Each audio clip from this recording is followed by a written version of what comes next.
Okay, so let's talk about designing mixed muscle endurance. So in a previous episode, we talked about designing AMRAPs, where the main intention was turning over work. So having high work rates for extended periods of time, and how we need to design the training to allow for that. One of the examples that I talked about how not to design those were bottlenecks, and how bottlenecks can deteriorate the work rate that you want in an AMRAP. And now we're going to talk about mixed muscle endurance, which almost acts as the complement to AMRAP design, because with muscle endurance, you are actually trying to give people bottlenecks where they have to chip or work through those movements to challenge the enduring properties of the pattern that you're challenging. So, and with the idea being mixed, we're combining multiple movements, modalities to further challenge the individual with whatever particular endurance demand that we're trying to go after.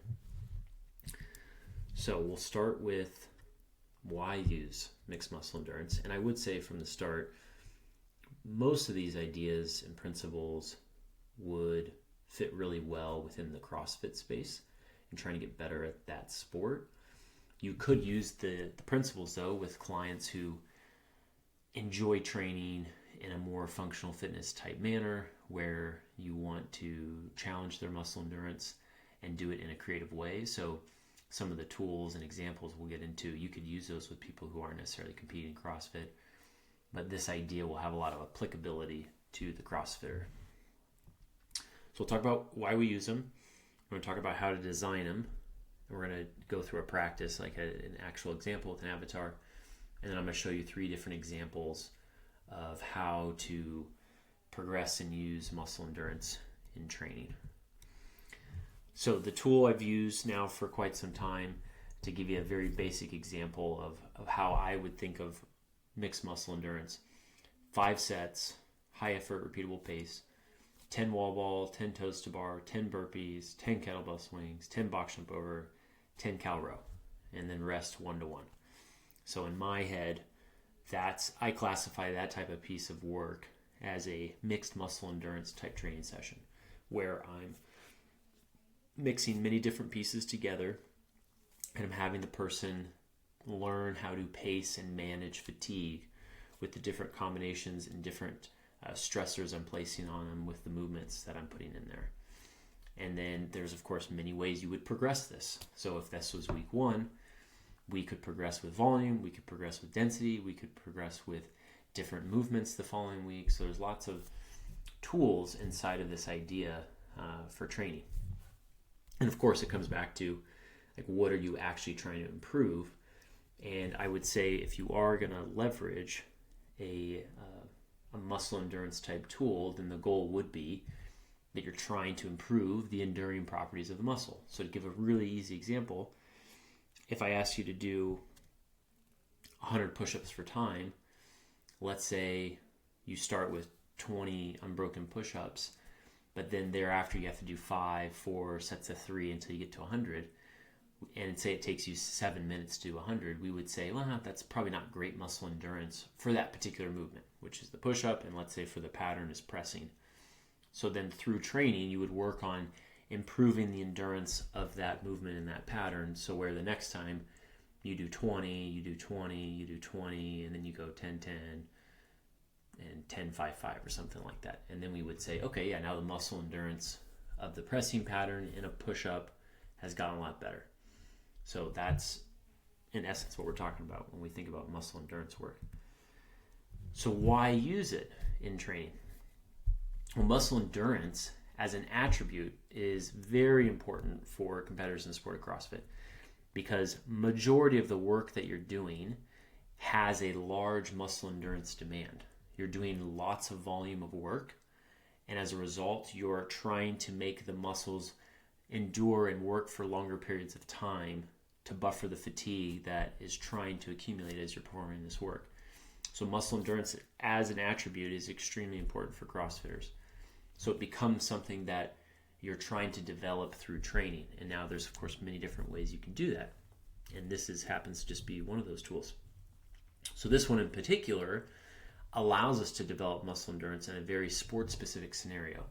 So as people become more developed in their abilities, you're going to want to be giving them more training that replicates what they would have to do in competition, especially for the CrossFitter, where they're practicing bigger extended sets with challenging movements and pushing the muscle endurance demands of that movement to the limits.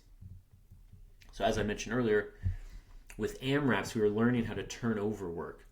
With muscle endurance sets, we were learning how to pace and partition work more effectively. And in some cases, how to perform bigger working sets.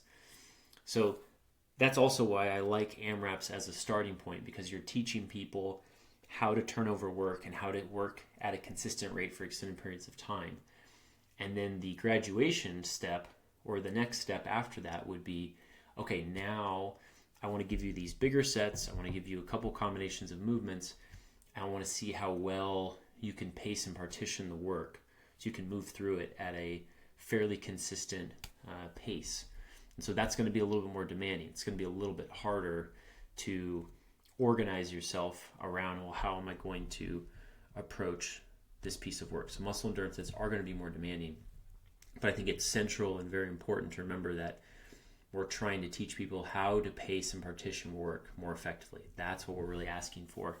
Because when they get on the competition floor and they have 50 wall balls, 50 toes to bar, 50 deadlifts, and 50 burpees, you want people to be able to go into that and go, okay, well, I need to break up my wall balls this way. I need to break up my toes to bar this way. I'm going to approach the deadlift this way. And then the burpees, I'm going to just stay consistent throughout. And so we're not wanting people to just go in blindly to a test like that, but rather we want them to be able to come up with a strategy in their mind based upon past training, knowing themselves, knowing where the bottleneck's going to be for them, and then coming up with a pacing strategy that's going to allow them to get the most out of that. So that's what muscle endurance work in training is trying to develop. So how do we design these? So intention: build confidence in performing bigger sets of work with varied movements. So almost implicit in the idea of muscle endurance is extended sets of work. Even inside the bodybuilding world, if you're doing sets of 20 to 25, most of the time they would categorize that as like muscle endurance based contractions as opposed to strength endurance or hypertrophy work. So there is implicit in muscle endurance extended sets, bigger sets of work. So that's what we're wrapping our head around when we're designing and integrating that into the training, is we're trying to expose people to bigger sets of work. From there, we're trying to build volume and, of course, muscle endurance in those movements and those patterns, both locally and generally. So locally, meaning if in the push-up example, we're building muscle endurance locally in the triceps and the pec, and generally we're just trying to improve the overall muscle endurance demand of the body. When we start mixing things together, so push-ups, pull-ups, deadlifts, squats, now we're trying to improve, you could say, general muscle endurance. So like if you thought of your body as a single unit, we're trying to raise the characteristic of muscle endurance across all components of the body. So that's, let's say, the more indirect component that we're trying to improve would be the muscle endurance of the whole body, the whole system. But we obviously are going to get more localized because most of the time there are more local limitations people are dealing with. I would say, though, that people who are less trained or less fit, the muscle endurance demands are more general just because their fitness is so low. Like their muscle endurance in general is just very low. And then through training, it gets better and better. And then as people get more fit, then you go after more specific limitations with their muscle endurance. Like, for example, their grip fatigue is a big limitation with muscle ups under fatigue. So then you're trying to challenge grip fatigue into muscle ups to really work on the specific characteristic that's limiting them. So next intention, elevate fitness IQ as it pertains to work that falls into this category. So as I mentioned in the previous slide, one of the big challenges of muscle endurance work is you're asking a lot of a person's fitness IQ, like how well They understand the movements relative to themselves, how well they know themselves, how well they can pace and partition work in the context of this set and in the context of the entire piece of work. So you're challenging them more, I wouldn't say more cognitively, but more cognitively than you are with AMRAPs. So this becomes a way of elevating people's awareness and their fitness IQ, which is very important, especially for a CrossFit competitor. Intention also, muscle endurance develops the skills needed to attack chipper style events. So the idea of a chipper is big inside of the sport of CrossFit, which is you have anywhere from 3 to 9 movements in a row that you chip through. And so that presents a very interesting challenge to the competitor, because you have a lot of work and you're probably not doing all of the movements unbroken. So you have to figure out, okay, like, how am I going to break this up so I can keep chipping away and getting through this as quickly as possible. And so these sets are essentially components or parts that make up the whole chipper. So if, let's say, the chipper had 300 reps, let's just say 50, 50, 50, 50, 50. So 6 movements with 50 reps. Instead of doing that, on week 1, you might give the person 5 sets of 10 reps of each movement. So the total volume is equivalent to the actual test, but you're breaking it down into bite-sized pieces and then allowing them to practice turning over the work. Well, not turning over the work, but rather working through it, resting, doing it again and again. And then you could, which we'll get into, you can maintain the total volume, start to make the sets bigger and bigger to try to get them closer and closer to what the actual tests look like. So I don't want to jump ahead of myself, but that's another intention inside of muscle endurance work is developing the skill of learning how to attack a chipper style event for the CrossFit competitor. So intention, build confidence performing bigger sets of work, build volume and muscle endurance, both locally and generally, elevate fitness IQ, and then developing the skill needed to attack chipper style events, bigger pieces of work. So progression, I have 3 progression ideas that we'll discuss, and then we'll go through examples that I like to use with clients. So the first one's density-based progression. So less sets, more reps per set. So I'm going to keep the total volume relatively fixed week to week. So say it's 300 reps. So you have 300 reps to work with. And then each week, I'm extending the amount of reps you're doing per movement. So if the first week is 10 reps, then it's going to go up to 15 to 20 to 25 to 30. So this is a good tool leading into competition. Keeps work volume lower, but the intensity high, and you're challenging people with bigger extended sets without the added work volume, which will, of course, lead to more fatigue, which we don't want as we get closer to competition, because we're trying to bring fatigue down while keeping fitness up. Volume-based, same to equal sets, but more reps per set. So now we're increasing the total volume week to week. So if the first week it's 300 reps, then we go 350, then 400, then 450, 500. So this is a good tool in accumulation phases where volume accumulation is preferred over intensity, because the fatigue is of course going to be increasing each week. So this is a great tool for building capacity, muscle endurance, from, like, we could think of it more conceptually, like we're building the base so we can get to more intensity in the months to come in the format of, for example, with density-based work. And then movement-based will keep volume relatively the same, or you could increase the volume. So it's one, I wrote keep volume relatively the same, but you could also be increasing the volume on a weekly basis, but you're challenging the priority movement each week. So if it was a muscle up, you could start with week 1, there's 20 muscle ups, but where they're doing the muscle up in the piece of work, it's very fatigued. So you might do 500 meter row, 50 double unders, and then 5 muscle ups, and then you do 4 sets of that. Let's say it's 5 sets. So you do 25 reps, but you had to do, let's say anywhere from 2:15 to 2.5 minutes of work before you get to the muscle ups. So you're front loading fatigue to then challenge the muscle endurance of a particular movement. And so this is a very common tool, or at least a common tool I use a lot. And then you can, there's a lot of things you can manipulate. You can manipulate the volume. So if it's 25 week 1, then it could go to 30, 35, 40, 45, 50. Or you keep the volume the same, and then you just challenge the movement more and more. So if the first week, 500 meter row, 50 double unders, 5 muscle ups, the next week you could go 30 cow bike, 20 GHD sit-ups, 10 burpees, 5 muscle ups. And then the next week you extend it more. So what you're doing is you're forcing them to work more, to accumulate more fatigue before they actually get to the muscle up. And so that'll make the muscle up feel really hard, which is good because we're trying to replicate the sensation and limitation that they're having when they are competing. So those are our progressions. We have density-based, we have volume-based, and then we have movement-based. Okay, so our avatar, male, 24 years old, 5'9", competes in CrossFit, 7 years of training, snatch, clean, and jerk, 265, 305, back squat 400 pounds, deadlift 500 pounds. AMRAP unbroken ring muscle is 15. AMRAP unbroken strict handstand push-ups 20. So pretty fit guy, pretty strong. He's trained. So that's great because we can kind of check those boxes. So the task, design 3 different muscle endurance sessions aimed at 3 different goals.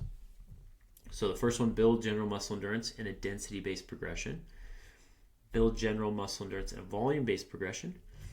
And then build specific muscle endurance in a movement-based progression. So one thing to note, general muscle endurance in the first 2. So think of that as less localized and more just in total trying to improve the muscle endurance ability of the person. And then the third one being build specific muscle endurance. So that's the movement base where I want to improve specific muscle endurance for the muscle up. So then we're going to, of course, go after that.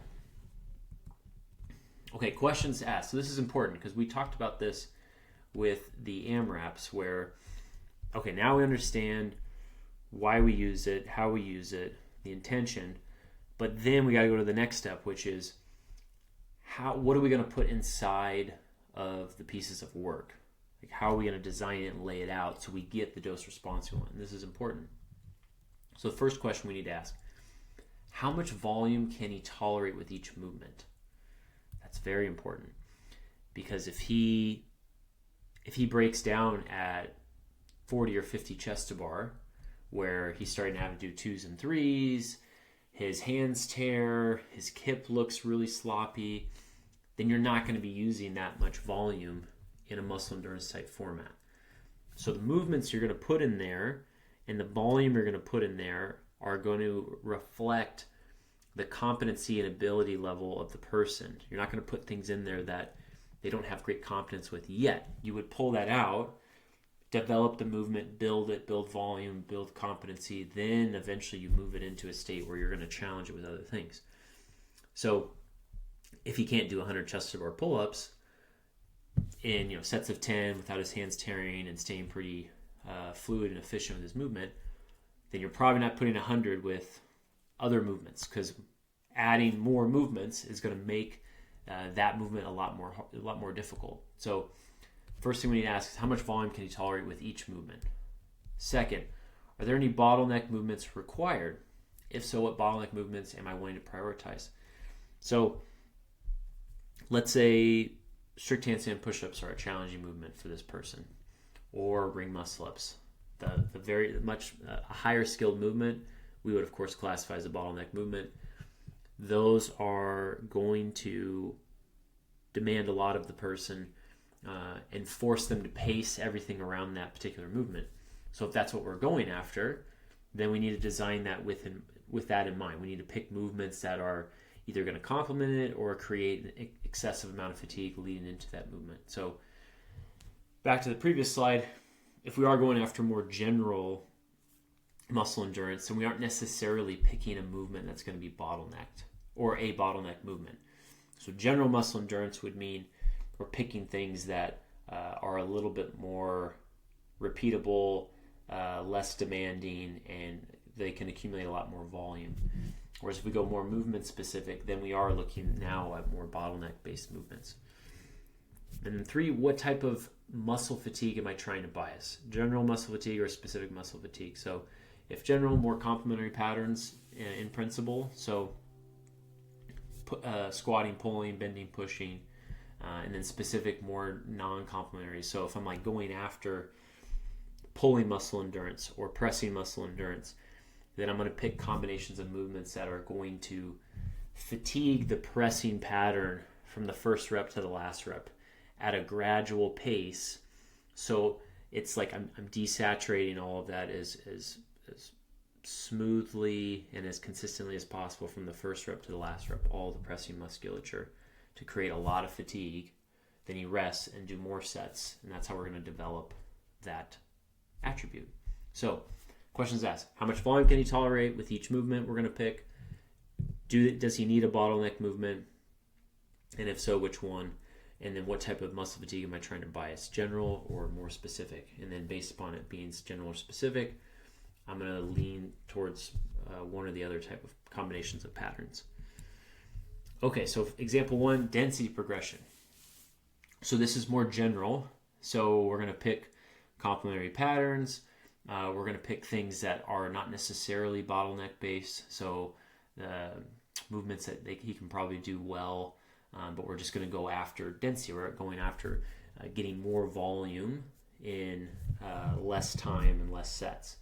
So week 1, we have 6 sets, 10 kipping handstand push-ups, 10 GHD sit-ups, 10 thrusters, 10 cal row, 10 power clean, rest 1-to-1. So that equates to 60 reps per movement. And then week 2, we go to 4 sets of 15, 15, 15, 15, 15. So all the same movements, but now we're at 15 reps, which is still 60 reps per movement, but each set is 15 reps. And then week 3, we go 3 sets, and we're going to go 18 reps, 18, 18, 18, 18. So that's 54 reps per movement. So we've gone down a little bit in the total amount of reps per movement, total reps per movement, but the working sets are much bigger. So 18 thrusters is way different than doing 10 thrusters. So there's going to be a lot more fatigue per set in week 3 than week 1. And so now, this is our density progression. We're keeping volume relatively fixed, but we're just extending it. And then maybe week 4, we're doing 3 sets of 20 or maybe we do that. And then week 5, do for timepiece with 4 or 5 of those. The one other thing you could do that I didn't write is you can change the order. So as people get more and more capable, one way you could create variation and increase difficulty is you change the order of the work each set. So instead of doing the same order every time, you have them change it up, which is going to change the fatigue profile. It's going to force them to have to pace, strategize a little bit more effectively. But the goal still being that the time to complete the work is very similar. So if you're seeing a big discrepancy when you change the ordering, then that's telling you that there needs to be a little bit more practice of that, and or maybe there's a particular fatigue profile that some of those sets are showing you that needs to be developed more. Like if they have 3 movements back to back that are all pressing based, well then regardless, that'll slow them down. But also if it's really slowing them down, then it's like, okay, maybe we do need to prioritize the pressing a little bit more. So that's density. Volume. Week 1, 6 sets. I used all the same movements. 6 sets, 10 handstand push-ups, 10 GHD sit-ups, 10 thrusters, 10 cal row, 10 power cleans. So 60 reps per movement. Week 2, 5 sets of 15 of each. So that's 75 reps per movement. And then week 3, 4 sets of 20. That's 80 reps per movement. So now we're just increasing total volume, and the sets are increasing. So this will be difficult because there's more work volume each week, and these are big jumps. So jumping 15 reps and then 5 reps, those are big jumps. So with more advanced athletes, clients, you could probably do that on a shorter time frame, only 3 to 4 weeks, and they would probably adapt well. But for people who are not, they don't have a lot of practice and or volume of this, you wouldn't probably jump that big. You'd probably keep the jumps really small, maybe only a couple more reps each week, because they're going to need to learn and adapt to this style of work, and just the volume also. Okay, and then movement progression. So we picked, of course, ring muscle ups. So week 1, 5 sets, 15 cal ski, 10 thrusters, 5 ring muscle ups, 15 deadlift, 10 wall facing strict handstand push-up, 5 burpee pull-ups. So that's 25 total ring muscle ups for that session. Now, I didn't specify that you had to change the order, so with that in mind, then they would be doing the muscle ups, the third movement, every time. So it's kind of in the middle. So that could keep the fatigue on the muscle up relatively low, nothing too aggressive. Whereas if I had them change the order each time, now the fatigue on the muscle up might be getting more demanding as the sets go on, because they could do the muscle up last, they could do the muscle up second to last, or directly after a really challenging movement that's creating a lot of local fatigue that's going to influence the muscle up. So your first introduction to a movement specific progression would be you'd probably keep the ordering the same and have the priority movement in a place where there's enough fatigue to challenge it, but not too much to where it's going to deteriorate a lot, because that's what we don't want. We want to challenge it, but we don't want to break it down too much. This is, like I mentioned earlier, it's about learning, it's about developing greater awareness around pacing, strategy, forecasting your future fatigue. So we have to design the training to put them in a position where they can actually do that. So in week 2, 5 sets, 20 cal row buy-in, 12 box jump at a high box, 6 kipping deficit handstand push-up, 12 alternating dumbbell power snatch, 6 ring muscle up, 12 single arm dumbbell overhead squat. So these are a little bit more demanding.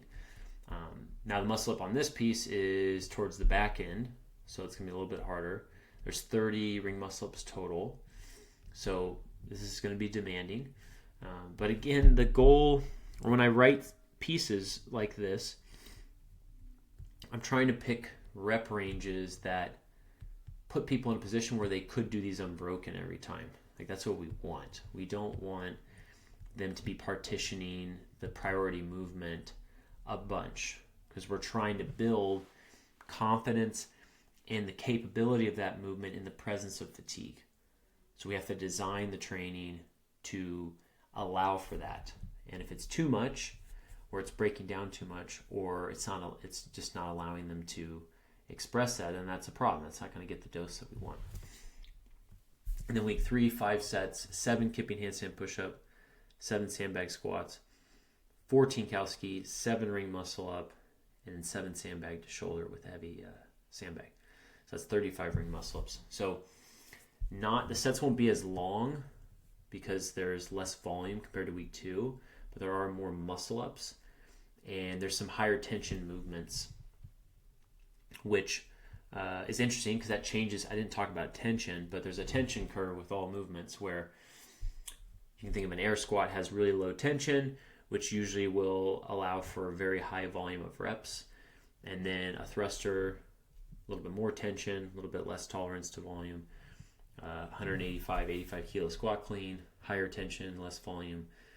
85% squat clean, very high tension, very low tolerance to volume. So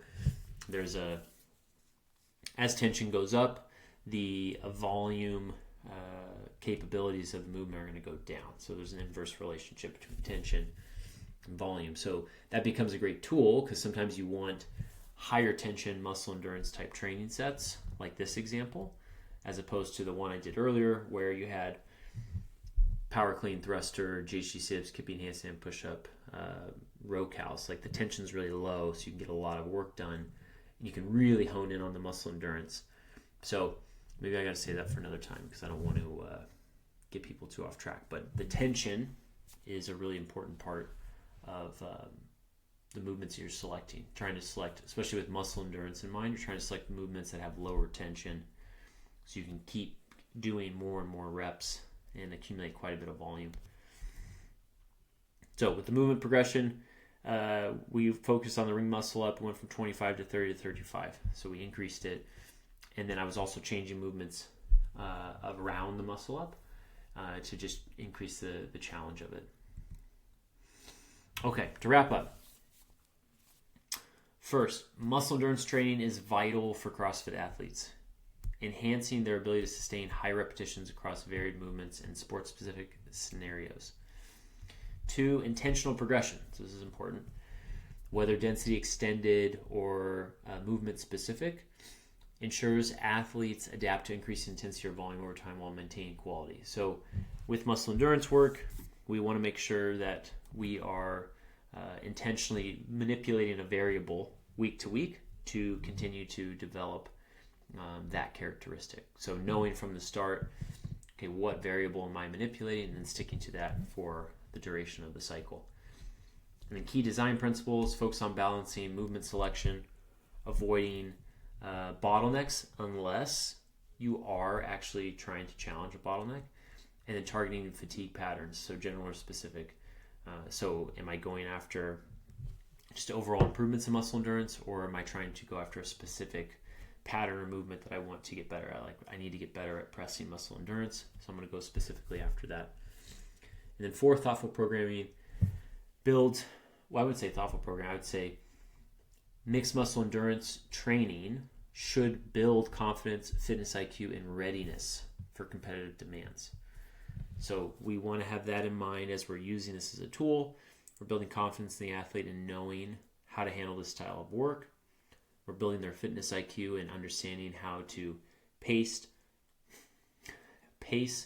forecast fatigue, and make decisions based upon the work that they have to do in the piece.